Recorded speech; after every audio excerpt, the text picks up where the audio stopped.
About 30 kilometers to go here in stage 5 of the Volta Catalunya.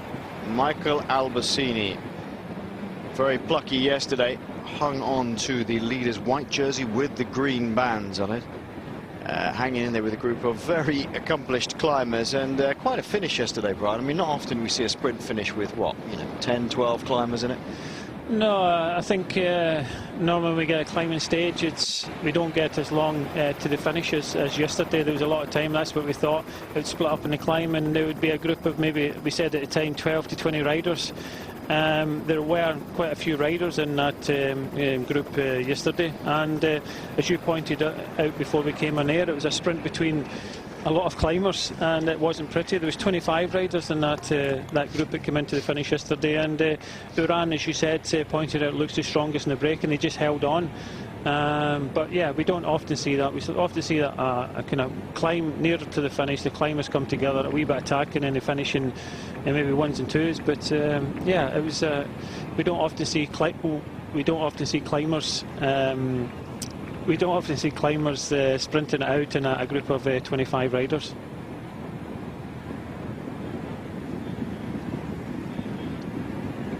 Yeah, the breakaway.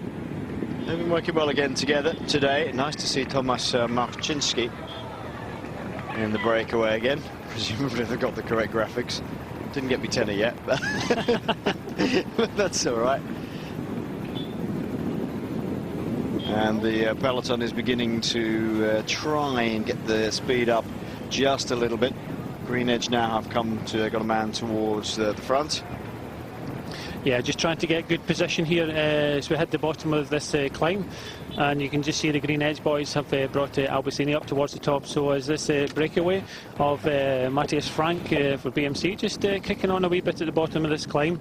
Van de Walle, Sorensen, Marcinski, Garcia, Eddy, all starting to kind of split up and just get into the rhythm at the bottom of this climb, which is as we said before, 7.6 kilometres, 5.5 average with maximums of 8%. You can just see the speed of the bunch as we're coming down into this climb, as the speed of the bunch bringing this gap down to 2 minutes and 10 seconds. Yeah. The Green Edge team are very concerned to keep Michael Albasini in a good position as they get to the bottom of here and just try and dictate the pace of the peloton as it goes in. The best placed man in the breakaway at 3 minutes and 7 seconds is Chris Anker Sorensen. He's already being distanced a little bit, gapped a little bit by Matthias Frank, who is at 3:41 in the overall.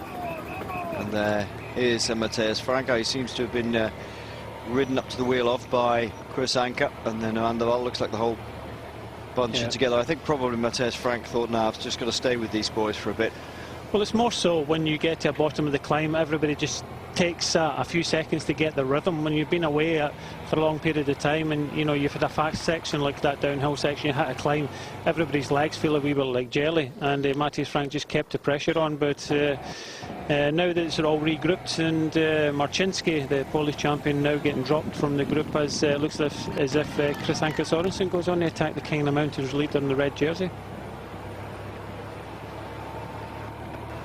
Liquid gas at the front of the peloton at the moment.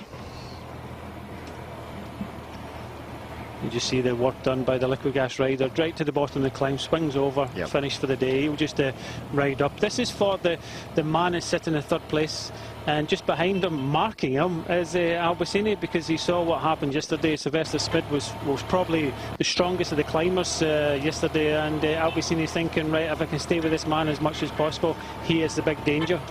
I think that's certainly the case. Szmyd's only lying 1 minute and 32 seconds down on the overall classification, and this is his territory, is the mountains. Catalunya is perfect for him generally as a Grand Tour. It's not too long, although we know he can go the full distance of a Grand Tour, but it's not too long, and he excels in these sorts of climbs. If it was a bit steeper, it'd be even better for him, to be honest, but he can get into a really strong rhythm, and Albasini is a bit worried about him. He's only at 1 minute and 32 seconds. Looking good though, Albasini, at the moment. Very vigilant though. Well, Sylvester Szmyd won't have been in this position very often. No, and that's what happens when your leader Ivan Basso, he hasn't finished the race since the start of the year. his preparation for the Giro d'Italia isn't looking good, and you know, it gives opportunities, and you have to be a good rider. We pointed it out yesterday that you have to be a good rider to be, you know, the right hand man of one of these Grand Tour contenders, and sometimes you get given your chance. And Sylvester Szmyd, he's been doing this for years. He's been doing a lot of donkey work in the front, especially on the climbs. Very gifted climber, and very capable of winning this stage and possibly the overall, as you say, David. Matthias Frank just setting a stronger rhythm on this climb than the rest of them in the breakaway were happy with, and he's continuing on his way. I think that's what you have to do sometimes. You think, right, okay, I've got a certain chance here, and I've got to take it. I feel a little bit better than perhaps tootling around at this pace. You sometimes feel better going slightly harder, so to speak, just getting into your rhythm. But he's certainly got this one in mind. He was almost definitely thinking, right, I'm going to think about the break today, or been told to think about the break today. If you look at his handlebar stem, it's got the profile wrapped around it, taped on, so he knows exactly what's coming. Well, this is what happens. Set it up very nicely here for Sylvester Szmyd, and he has to go near the bottom, because you've got to remember that Albasini stayed with the group yesterday. He needs Sylvester Szmyd and so many others. There's about a dozen others. If they go on the attack, they have to get 1 minute and 32 seconds, so they can't wait and just attack over the top and do it on the descent. They have to do it on the climb, so they have to split the race to pieces. The top of this climb comes with 22.8 kilometres to go to the finish, so again a lot of downhill, so they want to isolate Albasini. There's no better place to do that than you know, at the bottom of the climb, and just split this race to pieces. Sanchez now puts the pressure on. He's a very good climber indeed. We've seen him win stages in Grand Tour in the mountains. This sort of climb suits him very well. It's a perfect rhythm, and once again Szmyd is putting the pressure on here. Well, that's good attacking riding. We've seen climbers do this so often. They go on the attack and then they get brought back, and everybody thinks, right, we've got him, and he goes again. Perfect counter-attack. But Sylvester Szmyd, we saw him do this yesterday. Great tempo climb, looks comfortable. It's who's able to go with him, really. Still not getting too much, but he is putting pressure on other teams to keep chasing in, mainly Green Edge. 150 is the gap between himself and the 6 breakaway riders, but it looks like Garmin Barracuda who are doing the chase down job, and they're going to go straight past. Straight past it goes. Michael Albasini still hanging in there at about 6th back. Yeah, they need to try and break him in this climb, not just set a tempo, and that's why the attacking have started. Different to yesterday, a couple of the teams tried to set a hard tempo, but this is the sort of climb that you have to break him. You have to isolate him, get him in his own, split the group to pieces, so that when he comes over the top of the climb, he's not got anybody to help him. But it's going to take a half a dozen riders coming together over the top to put any time into him. They've gone into the bottom of this climb pretty fast, which is why, again, as we said yesterday, you don't see people just clipping off really fast the way you used to. Funnily enough, I was with Stephen Roach last night, and we were talking through, for the benefit of some people and audience, his placing on La Plana, where he caught Pedro Delgado, who had attacked. Actually, Fignon won the stage that year, but Pedro Delgado in the yellow jersey of the Tour de France had nipped off the front of the group he was in, really attacked hard, went away very, very hard, and Roach pulled himself back up. But the style is so much different, and one of the big things we talked about is the difference in racing between then and now. And to Sean Kelly and I have often talked about it, and what do you think, Brian, is that there are so many riders now who are so much fitter in overall condition than perhaps there were 20, 25 years ago. Even 15 years ago. So when they come into a climb like this, instead of having a select group of maybe 10, 12, 15 riders who are the top names, there's probably 40, sometimes even more riders, 50 riders who come in here at speed, and it just looks like there's nobody's attacking so much. They're going so much harder. Yeah, you had smaller teams as well, and you had the leaders, and you just protected the leaders all day. Now we see a bit of you know, we come into a race like this where you have some teams have kind of 2 or 3 potential winners, and yeah, as you say, people seem to be a lot fitter, a lot leaner than they were way back, and it's just you know, the development of just not only equipment but on training techniques as well. Chris Anker Sorensen pulling away with Nicolas Day. He's already gestured for Ade to come past and do some work, but Ade just happy to follow, or just can't do anything else but follow at the moment. And Matthias Frank was just being able to ride similarly up towards the back wheel because Ade wasn't helping out. This is Rigoberto Uran. Uran is now, looks like to me though, he's clipped off the front here, Brian. Yeah, it looks as if he's done that Van der Broek for Lotto well, coming up to him. So this is getting a wee bit more like a couple of danger men starting to get together. And I'm pretty sure Liquigas, Sylvester Szmyd will be looking at this and trying to come across himself. But there'll be a few others. They just have to keep this up if they want to try and win this race, because the longer Albasini stays here, the better it is for him. He'll go over the top, and like we've seen yesterday, a lot of riders were riding through and off to bring the main guys back. But Uran and Van der Broek seem to have a good gap at the moment.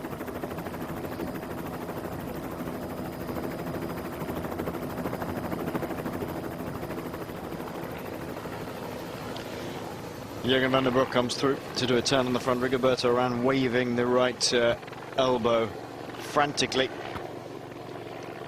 Get him through. This is a little bit more concerted, but you can see the nature of what we're talking about. They are so fit, and they're just going at speed, real speed. And they're still sat in the saddle doing it.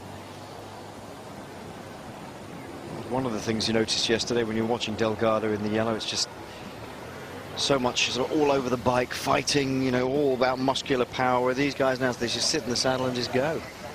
Yeah, heavier bikes they had in the days as well. Yeah, I picked up Stephen's bike from that La Plagne, well, that Tour de France, the actual bike, and it weighs a ton compared to modern bikes.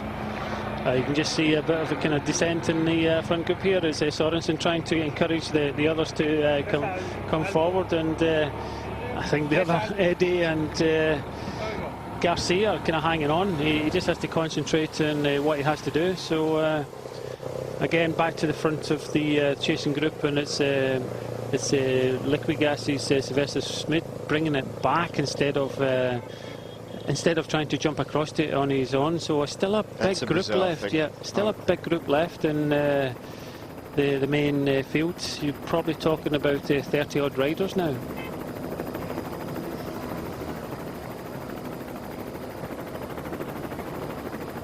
Here we go again. Yeah, there we go again. Another dig. Jurgen van der Broek is not content to wait. Rigoberto Uran has decided to sit back a little and see what's going on. Yeah, this is what has to happen. It has to be, you have to look round and say, look, you're leader of the race. Albasini just has to ride tempo as much as he can all the way to the top now. He cannot be just constantly attacked all the way. He just has to go to the front. He's got no teammates left. Just go to the front and ride a hard enough tempo, and hopefully he'll take you know, maybe a dozen guys with him over the top, and some of them may help him, but this is a time to go on the attack and really break the back of this race. Meanwhile, Chris Sorensen is happy for this pace to continue. He's got the mountains classification jersey here, and he wants to continue amassing points for that. But look at what's going on behind.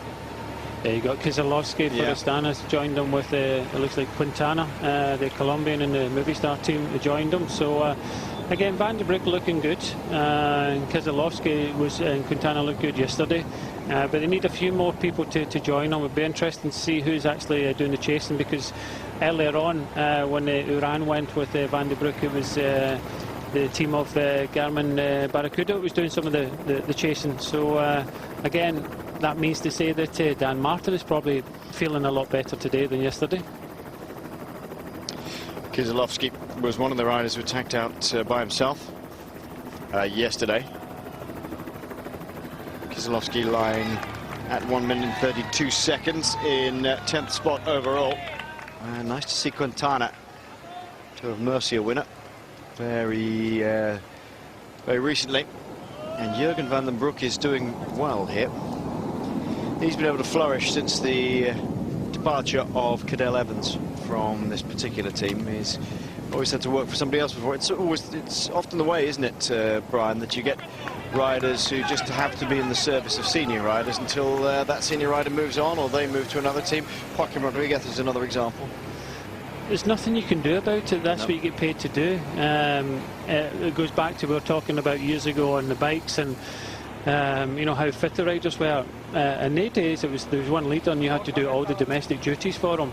Again, it's not so much like that, but you are get paid to do a job, and if you get paid to look after the rider. But sometimes there comes opportunities in races where you can take your chance, but again, let it be on your neck sometimes. If you take your chance and go again, sometimes, you know, race, you know, team tactics, but you pull off the win, then, you know, it's applauded, but if you don't, then it's not, so you don't get another chance for a very long time. Well, Sylvester Szmyd looked pretty good, to be honest, but at the moment, it's Jurgen van der Broek lying third overall on GC. He's at 1 minute 32 seconds as well there, but he's taking the fight to Michael Albasini, and the man who's benefiting most is Robert Kiserlovski. Kiserlovski quite happy to sit in Jurgen van der Broek's wheel, and rightly so. I mean, it's Jurgen van der Broek is slightly higher up on GC, and Kiserlovski's using that for all it's worth, really, even though they're at the same time. Yeah, but there's another element of Van der Broek probably looks a lot better than, especially yesterday when we saw him, than Kiserlovski. Kiserlovski will be kind of hanging on a wee bit. Quintana is a kind of danger man with 2 kilometres to the top of this climb. Quintana, a very gifted climber from Colombia, but Van der Broek is just setting a very difficult tempo. Flicks his elbow, and Kiserlovski still doesn't come. As we see the group, and again we get closer to the top of this climb, we see Rabobank. It looks as if that's Kruijswijk riding at the front, but still a group compact, and it could come down to a group finish again, dare I say it. No, could well do that. Could very well do that. This is our breakaway. Matthias Frank from BMC in the red and black. Nicolas Day of Cofidis in there. Marcos Garcia of Cajarual. And Chris Anker Sorensen wearing the Mountains classification jersey. The red jersey with the blue shorts. Here we go again, look. He's not content. He's really wanting to put real pressure on his rivals. Kiserlovski goes again, as done Quintana. But possibly he's going to leave some of that energy on the road, Brian, because there's some other riders who've been riding up to that wheel. Every time he makes a kick, he's just using up a little bit. But every time there's a group going away and people going on the attack, it's different teams bringing them back, and all the time I'll be saying he's just sitting in the wheels and hanging in there, and that's all he has to do. It could come again down to a day like yesterday. We could, you know, with 1 kilometre to go to the top, we could have a kind of general regroupment. We could have about 20 odd riders going over the top of this climb. There's 22.8 kilometres to go to the finish, so it could be, you know, if you've got the legs over the top of this climb, it could not be done on the climb, it could be done on the descent. But again, another person missing that seemed to be on the attack in this race so far is Koenigsegg and Lamprey. We've kind of not seen him up near the front. He's the sort of rider, if he was feeling good, he would be going on the attack. And this is by Tom Danielson and Levi Leipheimer just in second place there.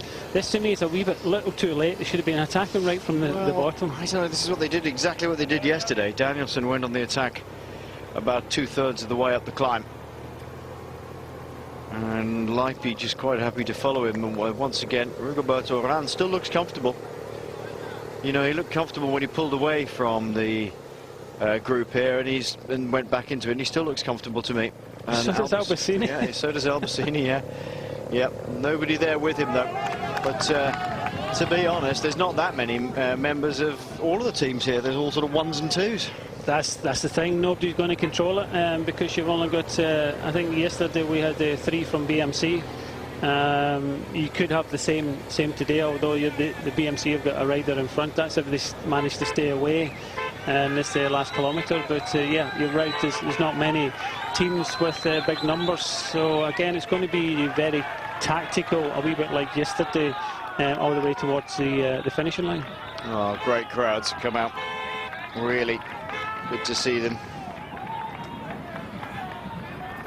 And the remaining breakaway men, Marcinski is gone, are soon going to get swallowed up by this fast rampaging group of riders. Jurgen van den Broek was doing an awful lot of attacking work on the front.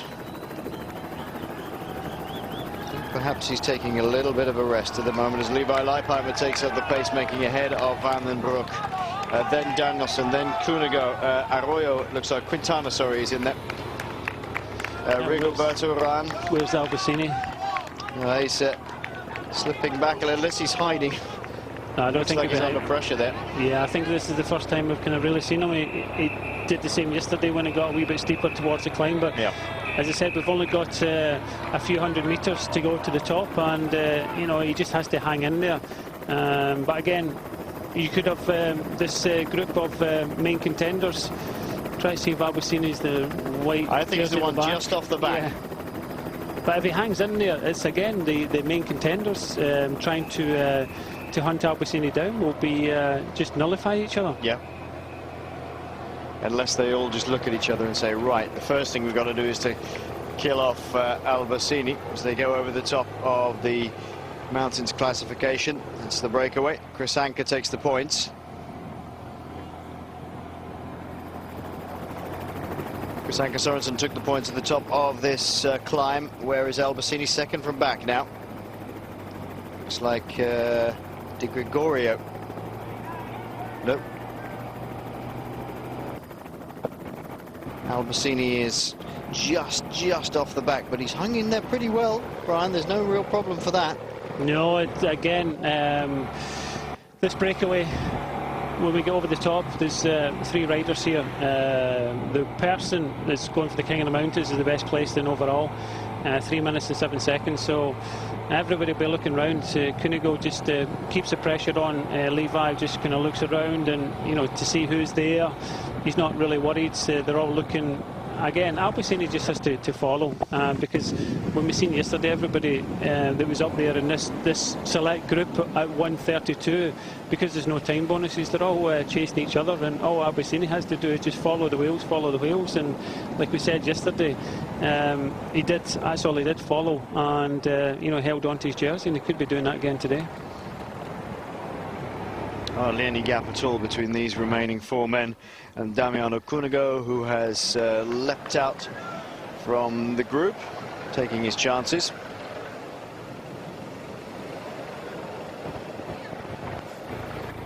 And the rest of them just looking at each other at the moment, but there's 20-odd kilometres to go until the finish, and the run in itself's a bit tricky, Brian. It's it's a little bit up and down, and there's also a bridge to negotiate with a 90-degree left-hander before they get into the finish of the town.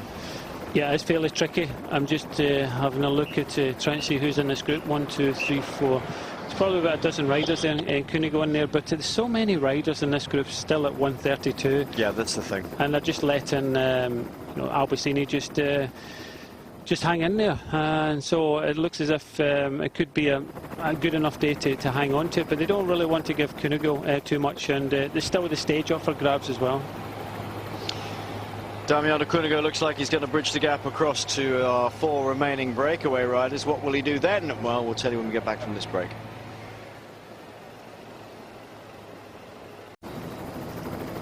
Welcome back. Me looking down overhead onto Marcos Garcia of Cajareal, with Chris Anker Sorensen just behind him, and Matthijs Frank just ahead of him, then Nicolas A. Day. Damiano Cunego is leading this little group along. There's one rider from Garmin Barracuda, but they're soon to be joined by pretty much the same group as we saw yesterday. Leipheimer, Menchov is in there, Rigoberto, Uran. The last man on the line there, that is Adrien Palomares, hunched over at the bars. There's Menchov, there's Carrara from Vacances Soleil. The Astana rider is Kiserlovski. So it's once again, Brian, pretty much sort of even Stevens with all these climbers. They've all come into the same group again. It's like déjà vu, isn't it? It is. It's déjà vu all over again, yes. Yeah, same sort of riders, and again, it has to be the right combination to go up the road, and with no time bonuses, it's going to be very difficult, but still looking good for Albasini, and all together in this race for the first time since a long time today. Yeah. well, we say all together, there's quite a lot of riders behind, but at the front. Yes, at the front, all the same sort of protagonists as we saw yesterday. The only Garmin Barracuda rider we've seen on the attack so far, or attack is the wrong word, really, increasing the pressure at the front was Tom Danielson, but that doesn't look like Tom Danielson's sort of shoulder hunch to me. It's more like Dan Martin. Well, this is what it's like all the way down this descent. So again, good at this stuff. Cunego doing what he did in the first stage, and he who dares wins, and he never done it in the first stage, but again taking another opportunity. Well, he's got not much else he can do really to take the opportunity. He is 8th overall in the GC. He's at 132 as well. Sanchez Sorensen at the back. We're just waiting for Sammy Sanchez, isn't he? Exactly, I was just about to say, going to wait for Samuel Sanchez to give it a go. But he might have thought yesterday, you know, I'm just going to sit and bluff, and if it becomes a group sprint, then I can try and beat Uran this time. Yeah, well, he has a pretty good sprint on him, Sanchez. Uran looked comfortable again today when we saw him. I wouldn't be at all surprised if Carrara has a clip off the front in a minute, if he can. As we said, it's certainly not just a bit of downhill now towards the finish. Well, Garmin Barracuda, I think it's Danielson there bringing back Cunego, and just see it's a bit of a headwind up this small incline.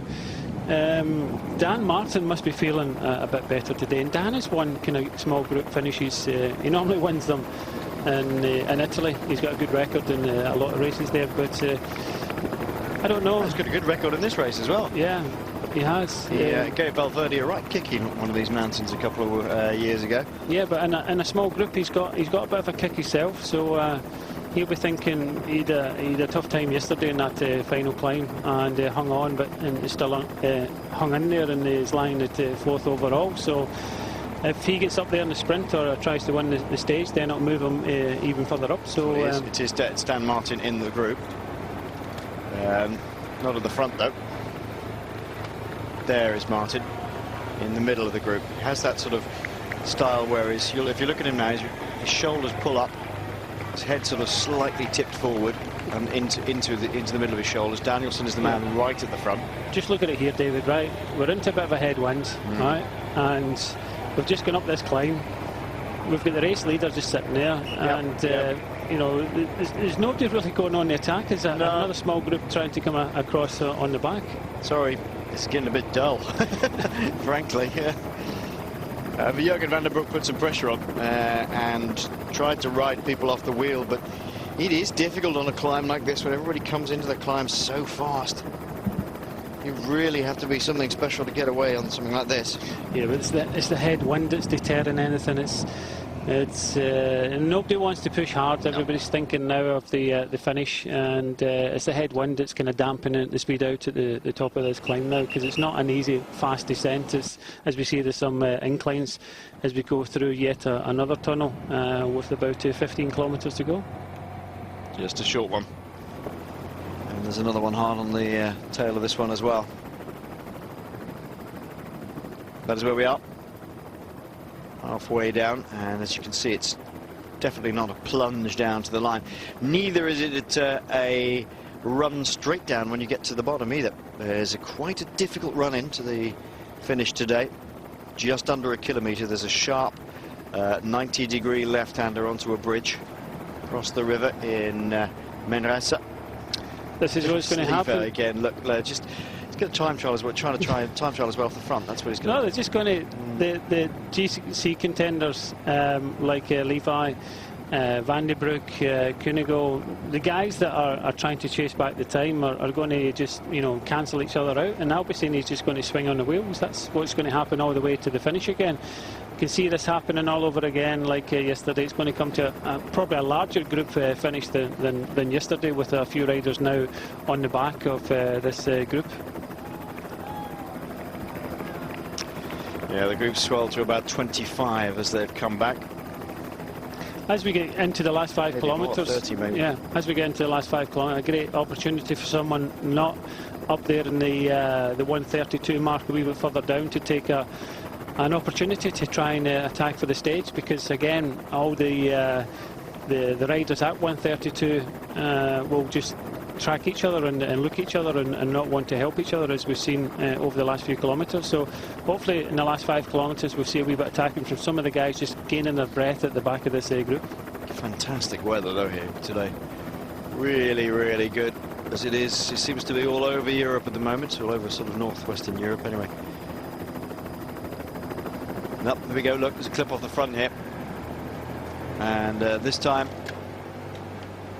Sanchez having a go. That's what you need to know. You sat down very quickly. You've got to put a bigger dig in than that if you're going to get away from these guys.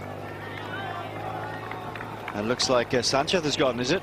Yeah, but look who's chasing him down. It's Kunigo is chasing him down. It's, again, as we said, the major contenders at 132 are just going to chase each other, and the rest of them are just going to follow. Yeah. Sanchez trying to use that little dig by the Sanchez rider to get away. But not managing it. There's a bit of a gap, but not much. It's interesting, isn't it, Brian, that in the past, you look at those races from the mid-80s, sort of classic period of riding, the early 90s. This is where he comes into his own. Well, he has already. Yeah, look at the gap he's put in. You can see them all climbing at different speeds, and people climbing very quickly as compared to others. And you get less of that now because they're so much fitter. And so many of the gaps tend to be made on the descent on these big wide roads now. Yeah, that is often the case now, and you know the roads nowadays are a lot faster, as we can see. But yeah, this is what Sanchez does the best. He's going to take a lot of chances coming down this climb. That's Van de Walle. Oh, is it? So yes. Look, I thought it was light climber for a minute. No, it's not. It's just far too big for that. Yeah, that was the rider who was in the breakaway, Van de Walle. Just in front of him was another teammate, Cataldo. But yeah, this is where you start to see the gaps open, and we saw this yesterday when he went on the attack, but it never paid dividends. But he's given it a go again today. So many of these Spanish races, the provincial Spanish races, finish with runs into towns like this. Big, long, very fast descents. Get into the Basque Country. Get it here. Get it in. Used to get it in Burgos, less so in Burgos. Albasini at the front of this group, just leading them on with Robert Kiserlovski in there, Cunego and Rigoberto Uran just behind him. What sort of gap has Sanchez got? Enough at the moment. See, it's Albasini sitting like third, fourth wheel, just following the riders in front. If I was probably there, you have to take the chance. I'd probably sit back and get Albasini to do it all until he gets tired, and then try to chip across to Sanchez alone. But again, they're just helping each other and nullifying each other out. Sanchez has used it to his advantage. A little attack by Sanchez, and Samuel Sanchez used it as a springboard, try and get the surprise, and everybody's managed it.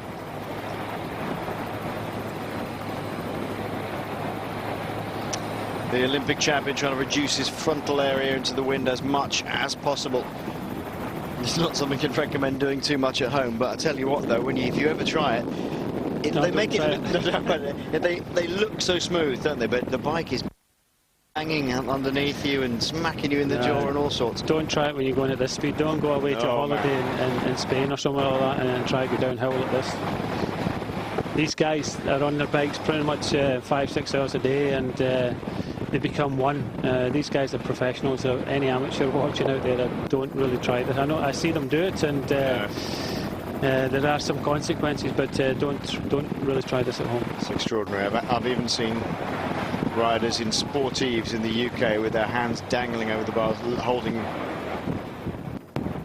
on to nothing at all. You know, some people even holding on to the number on the front of the sportive bars. You just think, what are you doing? You're going to come a cropper.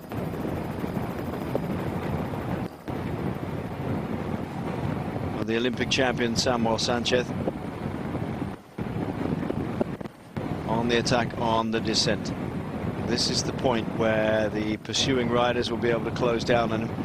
He's got it in the big gear, and he's not too bad against the clock, but with a group of riders, including Levi Leipheimer, who did exactly the same as this yesterday. I thought he'd been tailed off from it because it was Van der Waal, but he did exactly the same yesterday, Brian. He got to the front and just put the hammer down as if he was in a time trial, and that was the thing that started to close up gaps.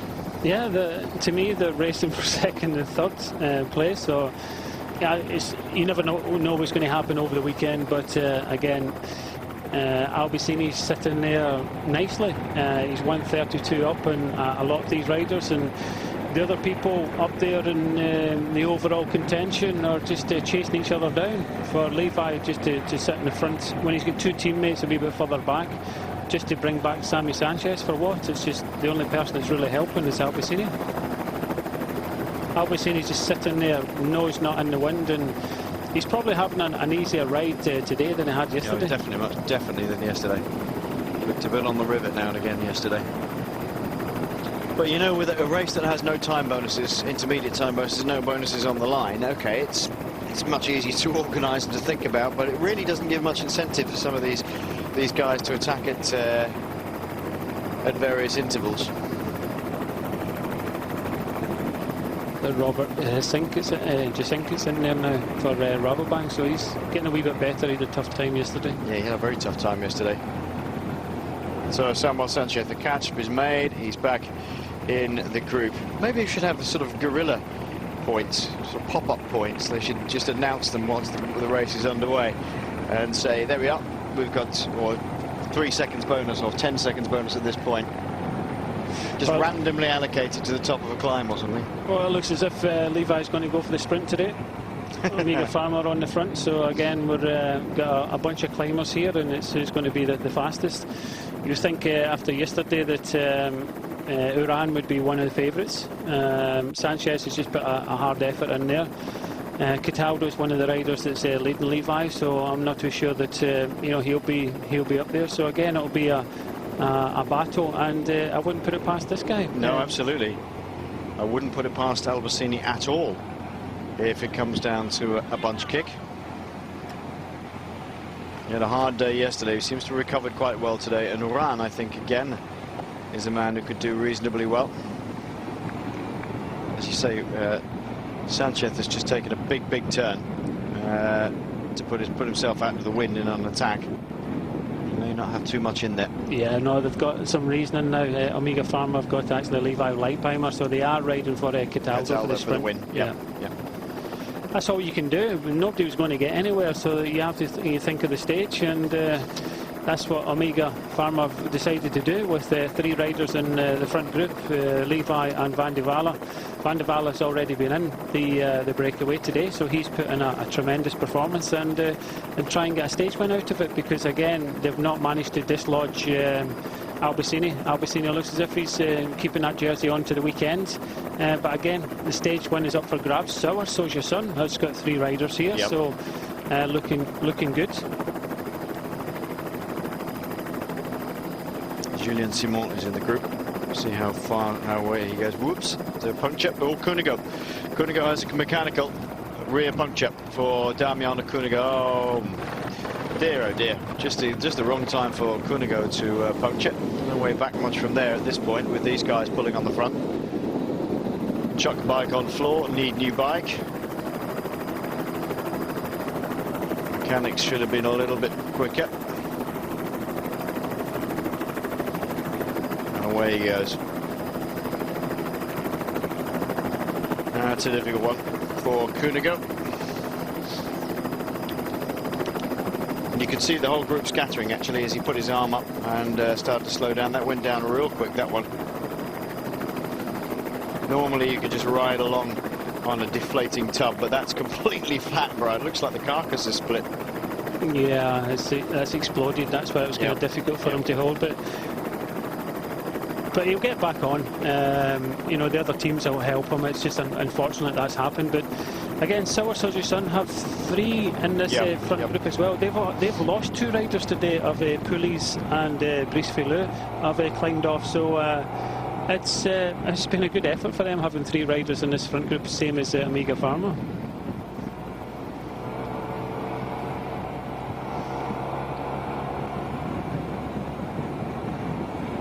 Omega Pharma quick step, Dario Cataldo in this group today. Shows the racing hasn't been quite as hard as it was yesterday. And Michael Albasini sitting close to the back here of this group.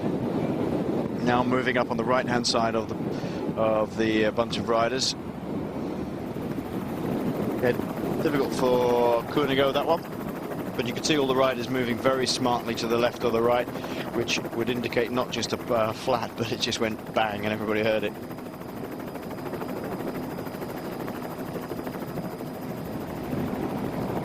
They definitely have the intention of the stage win today to Omega Pharma quick step. Good racing or bad racing without the time gaps here in Catalonia, Brian? It's a difficult one, isn't it? I think a lot of the teams maybe made the mistake in the first stage by allowing that 5-man group to get far down the road. Nobody kind of wanted to take control. Albasini ended up with 132 advantage, and he's held into it. Then again with the snow, maybe I've seen some changes there. So again, you have to take what's thrown at you. And these riders have tried 2 days in a row to break Albasini. It's not happy. They broke the team, but Albasini they haven't, and they're having to just take the stages now.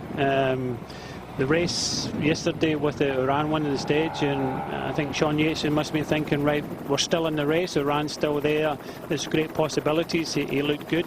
But again, they've tried today. Uran has been on the attack, Sylvester Szmyd's been on the attack, and again, Albasini's going to be the race leader. But again, the stage is still up for grabs, which is something in itself. But again, they have to go back to the drawing board and see what they can do tomorrow. Coming back through the cars with just a few kilometres to go is Damiano Koenigo.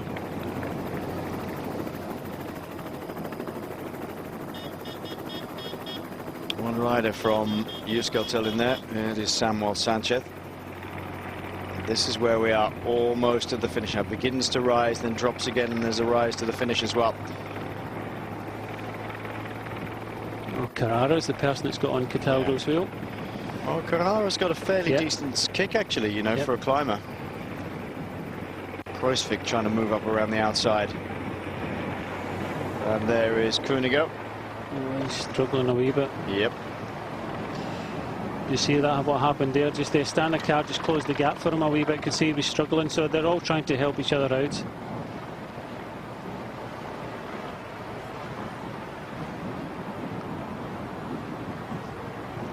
Harelbeke has just finished. If you want to hear the result, carry on listening. If you'd rather not hear the result, you can close your ears now. I'll give you... How do you close your ears? Put your fingers in. Yeah, put your fingers in your ears, yeah, okay. You ready? Tom Bonen's just won Harelbeke again. First time in a number of years. Second, Oscar Freire. Just missing out. Freire actually went on the attack a bit earlier by himself, amazingly. That was a very, very close finish at Harelbeke. 3 kilometres to go here, though, in the Volta Catalunya. And they're trying to set this one up for a sprint with a limited number of fast-ish men here in this group that are still remaining.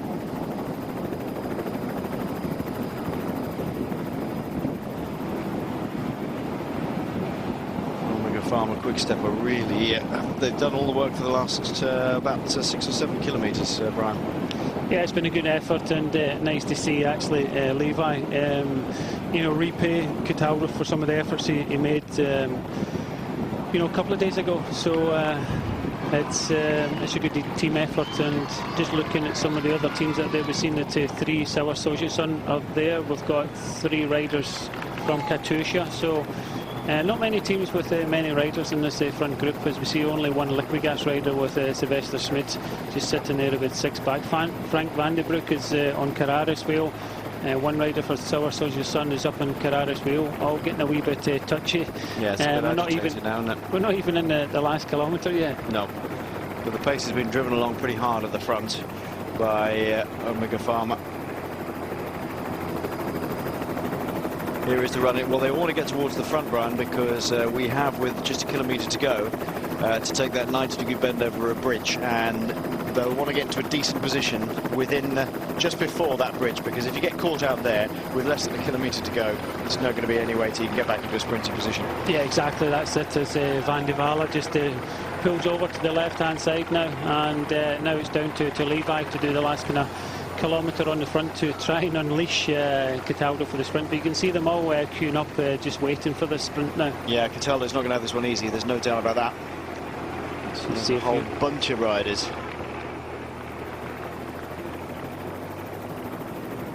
Levi Leipheimer uses his time trialling abilities to string them all along, and that's what he wants to do. He's having to work very hard to keep them all strung along. They'll realise, of course, this bridge is coming up. And they'll want to. There's the river on the left-hand side. The bridge is coming up very shortly. We've got a couple of left-right flicks and then a 90-degree left. So they'll want to be in the right position. Get caught out there. It's game over. Here we go. Swing over to the right-hand side of the road. Take the widest line. Clip the apex hard on the left. In goes Leipheimer. Out from the apex to the widest point of the road. Everybody gets through okay. Kunogo's made it.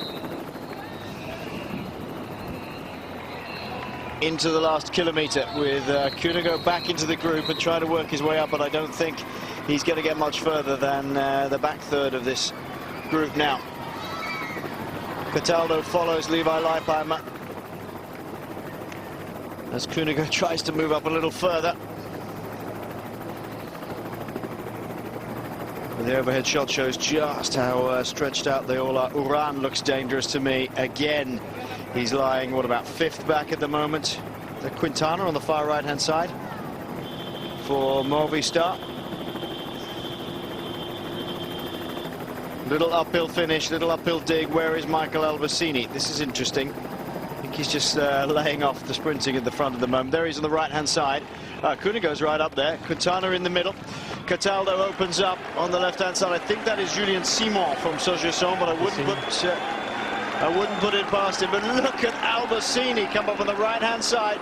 The leader of the race concedes defeat this time, and Uran is fighting hard. It was Julien Szmyd who takes the victory from Rigoberto Uran, Sylvester, Szmyd, Sanchez, Cataldo, Van den Broeck and Albasini. Well, Albasini, how much of a fighter is he? Oh my word, they've all collided in the... They've just run straight into the podium. Julien Szmyd wins the stage. He's all right, though. He's just a bit shy. Just have a lie down here for a bit, shall I? That's great. He took his hands off the bars to celebrate afterwards. And was it? Well, that's made Sogesson's to Catalunya, that has. That was a great win. As you say, all the way along, Brian, you were saying they've got 3 men up in there. And it was indeed Julien Szmyd who took the win. Good ride by Kunogo to get back in there. Doesn't lose any time in the overall.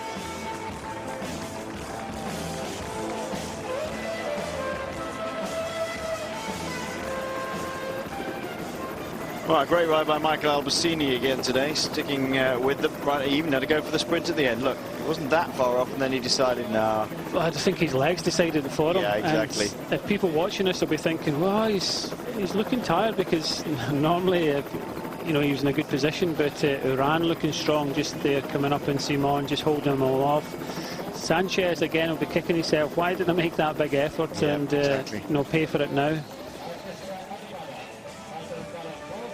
Cataldo, yeah, let the side down in about 6th place there.